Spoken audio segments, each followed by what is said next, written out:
17-10 win over Syracuse. Moss runs the ball 16 times for 91 yards, including the game-winning 9-yard touchdown run. Pro Tennis World, your #1 tennis superstore, located on the southwest corner of 595 and Hiatus Road. Professional brands, professional service from tennis professionals at Pro Tennis World. Visit our website at protennisworld.com. Welcome back to Hurricane Game Day with Larry Coker. I'm Frank Forte from Dan Marino's in the shops of Sunset Place, serving fine food to South Florida for the past 8 years. Well, time now for our weekly Pads Off segment, where we go inside the personality of one of UM's football players. This week we sat down with middle linebacker Jonathan Vilma to talk about his personal likes and dislikes. All right, we're taking the pads off with Jonathan Vilma this week. First question is, favorite sport other than football? Basketball. I like basketball. I played in high school. I was average. I wasn't anything great, but I really liked it. If you could switch places with somebody in one sport for a year and do their job, who would you switch with? Now or back in the days? Right now. Right now, Tracy McGrady. I definitely want to just play. I mean, he's so talented. I just want to see what it's like, what it feels like to be that talented. If you could make a music video with one female artist, who would you make that video with? It's a tough one, isn't it? Oh, man. I can't combine any. And you can say whatever you want. All right, I want Ashanti, Beyonce, Shakira, and we're just going to have a mix of all kinds of music so everyone can have their chance. You're not greedy, are you? No. Favorite movie of all time? Favorite movie? Oh, that's kind of hard. I think Gladiator is up there right now. I really like Gladiator. I liked everything that it stood for. If you lived back in those days in the Roman Empire, could you see yourself as a gladiator? Yeah, definitely. Definitely I could. Current or former Hurricane athlete who's had the most influence on you? Ed Reed. Not on the field, obviously, but off the field. We sat down and talked a lot before the season started, and he really helped me grow mentally. He helped me mature a lot as far as dealing with being a leader, playing within myself, and then also helping out others. What's the best thing about being able to play college football in your hometown? The best thing is that my family can come. And they can come and they don't have to worry about plane tickets or anything, their flights or anything getting delayed. They can just drive on over, come watch me play. If you could invite 3 people to have dinner with you, who would you invite, living or dead? Living or dead. Dick Butkus, Michael Jordan, George Washington. What's you're a finance major. What's your favorite course you've taken in the course of your 4 years here? Favorite course I've taken, it has nothing to do with finance. It was Theater 105. It was an improv class. It was just fun because you go in there, they let you be yourself, and you just do a whole bunch of improvs. It was cool. Jonathan Vilma's life after football will be in what field? It'll be in the business field.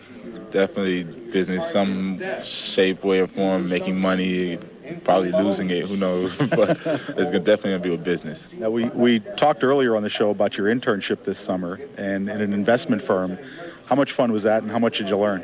It was a lot of fun, and I learned a lot.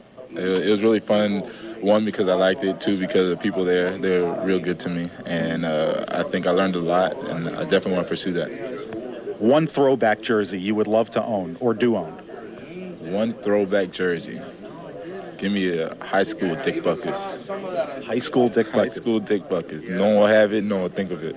If they made that, I'll buy it. You would think a middle linebacker would love middle linebackers, and that's the way it is. There you go. Exactly. John Vilma, I may now put the pads back on. Thanks, bro. All right, when we come back here on Hurricane Game Day with Larry Coker, we'll visit with secondary coach Mark Stoops. That's coming up next from here at Dan Marino's in the shops of Sunset Place. Here's our Brews of the Game, presented by Mr. Moe's, located at 3131 Commodore Plaza in Coconut Grove. Enjoy great food and happy hour every day with $2 domestics, $2 well drinks, and $3 call drinks. It's all happening at Mr. Moe's. Hurricane Game Day brought to you in part by American Airlines. Starting November 1st, American Airlines offers daily nonstop service from Miami to Indianapolis and Minneapolis-St. Paul. Book today on AA.com. Time now for the All Sports Showstopper, brought to you by All Sports, the #1 cane shop since 1959, located next to Mark Light Stadium on the UM campus. Visit our website for great Canes apparel, www.allcanes.com. History, quick count. Here comes the blitz. R.J. Anderson looking, a throwback screen. It's Johnny Moran. No, sir. Broke it up in the end zone. It was Mo Sykes to break it up for Miami. Welcome back to Hurricane Game Day with Larry Coker. I'm Frank Forte. We're at Dan Marino's in the shops in Sunset Place, serving fine food to South Florida for the past 8 years. Well, if you watch the Hurricanes this season, you know that their defense is playing at an extremely high level, particularly in the area of pass defense. The Canes are ranked in the top 5 nationally in fewest yards allowed per game and also in pass defense efficiency. Much of the credit for that goes to defensive backs coach Mark Stoops. Coach, your group's done an outstanding job this year, one of the top teams in the country as far as pass efficiency, defense. What's the key to all that? Oh, we've got a good group. We've got some experience. We've got some guys who have played. We've got great D linemen and linebackers in front of us. So all we really got to do is go out and do our job. And that's what we emphasize, do our job. And we got the chance to make plays, make them. You and Coach Shannon are big proponents of press coverage. You're in that most of the time. What's the advantage of that? What are the risks of that? The advantage is the quarterback doesn't have any easy throws or easy reads, so we make them work for everything they get. And that's not to say that they can't beat us from time to time, but we're going to make them work for it. We're in their face and trying to bounce them around a little bit. You get the quarterback to hold the ball a little bit and pat the ball, and then let our D linemen get there and create some havoc that way. Sean Taylor's had an outstanding year as your free safety. He's obviously a physical specimen, 6'3", 230, very rare combination to find that size and that type of closing speed. Yeah, he's an exceptional athlete. He's been a little nicked up. He played through some pain today. I was very proud of him. He was hurting early in the game, and he fought back, and he really finished very strong, and we needed him.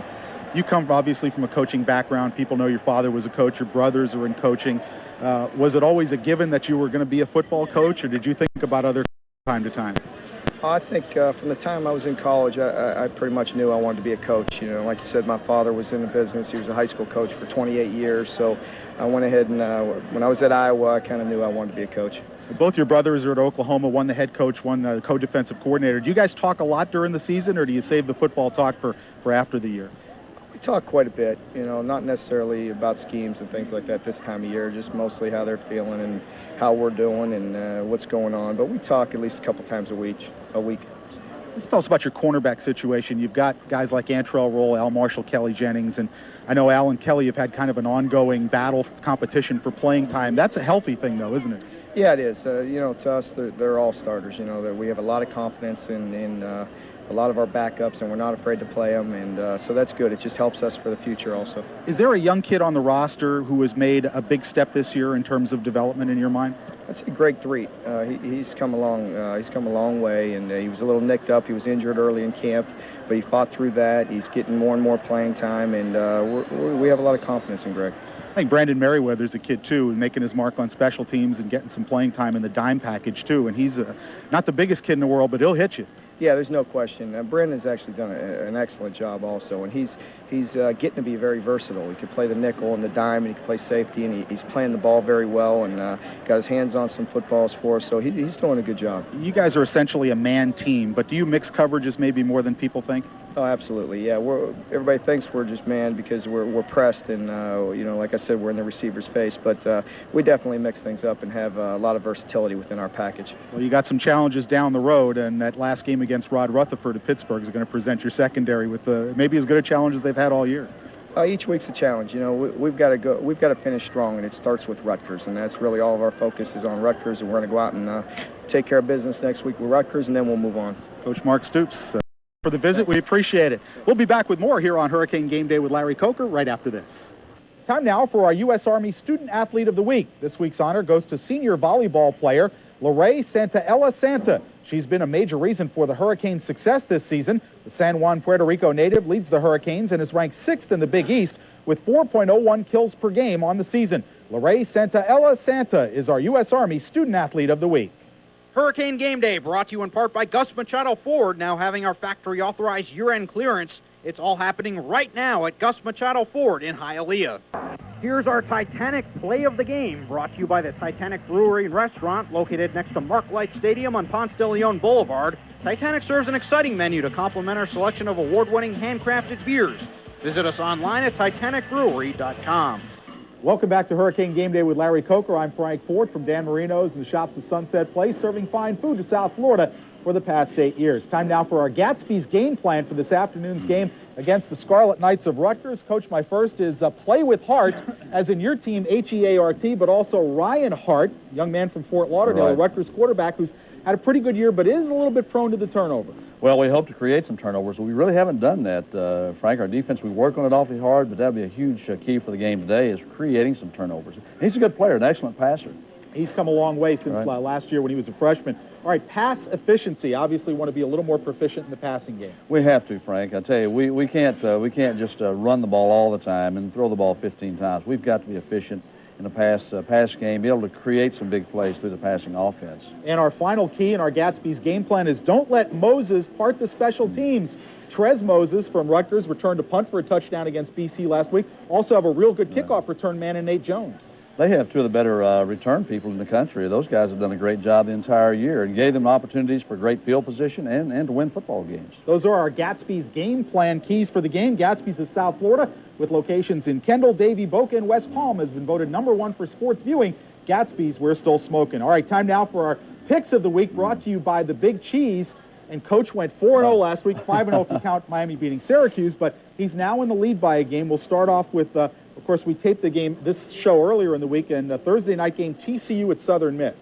Well, TCU is really hot right now, and Southern Miss is pretty decent, but I'll have to go with the Horned Frogs. I think they'll beat Southern Miss. Gary Patterson's team undefeated, #6 in the BCS. I'm going to go with TCU as well. Ohio State and Michigan in the Big House. I think that's a no-brainer. I think Michigan will win that game. Michigan's playing awfully well. Ohio State's kind of going by the skin of their teeth. I think Michigan will win that game. Ohio State, the Houdini of college football. They keep escaping week after week, but I'm going to have to go with Michigan too. LSU at Ole Miss. Oh, this will be interesting at Ole Miss, but LSU is playing awfully well. They're playing great defense. If they can stop Eli Manning, I think I'll have to go with LSU. Okay, here we go. This is where we part company. I'm going to go with Eli Manning, undefeated in the SEC this year, SEC West. Yeah. I'm going to pick them to pull the upset off and clinch the SEC West. And then in the Big Ten, Iowa at Wisconsin. Well, that's an interesting game because Iowa's playing well. Wisconsin had a great day yesterday. I'm going to go with Wisconsin because I'll tell you, they're pretty hard to beat at Camp Randall. Lee Evans had 5 touchdown catches last weekend, but I'm going to diverge again. I'm going to go with the Hawkeyes of Iowa. You can't say I don't go out on a limb on these picks, Coach. You make your own calls now. All right, so you're leading by a game. Those are our Big Cheese picks of the week. The Big Cheese located on US 1 Southwest 67th Avenue. Enjoy pizza, pasta, subs, and salads. The Big Cheese, an official sponsor of the University of Miami. It is a Canes thing. We'll be back to wrap it up here on Hurricane Game Day with Larry Coker right after this. Here's the catch of the day, brought to you by Sundays on the Bay with our world-famous Sunday brunch and spectacular dockside views. Sundays on the Bay is my premier location for waterfront dining and entertainment. It's time for Question Coker, brought to you by Snapper's Waterfront Saloon and Raw Bar, located at mile marker 94.5 in Key Largo. Snapper's is the only place to play. Hey, Coach Coker, who's the best athlete of the coaches? Well, that's a tough one. Let's see. It's not Art Kehoe. I'm the best athlete among all the coaches. I'd have to say probably Randy Shannon. Randy's a good athlete. Randy doesn't play a lot of basketball at noontime anymore, but he's a very good athlete. I might go with Curtis Johnson. I think CJ's a pretty good athlete. I've seen him play some hoops, and he can ball. Well, he's had a knee injury, though. I think that slowed him down some, but no, he is a good athlete also. All right, next question. Hey, Coach Coker, do you still talk to Barry Sanders? I talk to Barry occasionally, but it has been a long time. Barry's has always been a pretty quiet person, been pretty aloof, but I occasionally talk with Barry, and Barry's doing very, very well. I don't think he really misses football, but again, he's having a great life. I got one question for you. Outside of your own coaching staff, who's your best friend in coaching? My best friend in coaching? I don't know that I have a friend in coaching. No, my best friend in coaching probably would have to say would be probably John Cooper.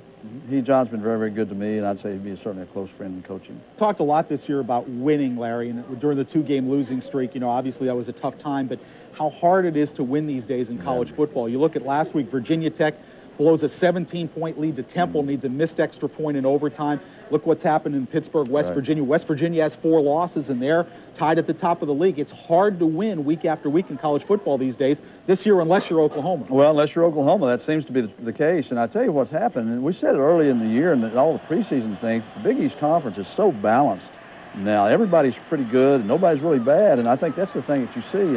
And it's kind of turned out to be that way. There's maybe no great teams in the Big East, but a lot of good teams. I think for a long time, because Miami was an independent and because a lot of fans didn't think the Big East Conference was a great football conference when it started off, winning a conference championship hasn't been special to in a lot of people's minds, and I think it needs to be, and I think that may be increased next year when you go to the ACC. People will value a conference championship more, and I think it should be important to a football team. Well, certainly it'll be very important. It's very important to us this year to have a conference championship. We have an opportunity to do that, but I think that's exactly right. We go to the ACC with the Florida States and the Marylands, the NC States, and Virginia Tech coming with us, Boston College. It's going to be a great league, and a conference championship is going to mean a lot. Well, Coach, best of luck today against the Scarlet Knights of Rutgers. You can get your 9th win of the season. That would be pretty good going into that Pittsburgh game for all.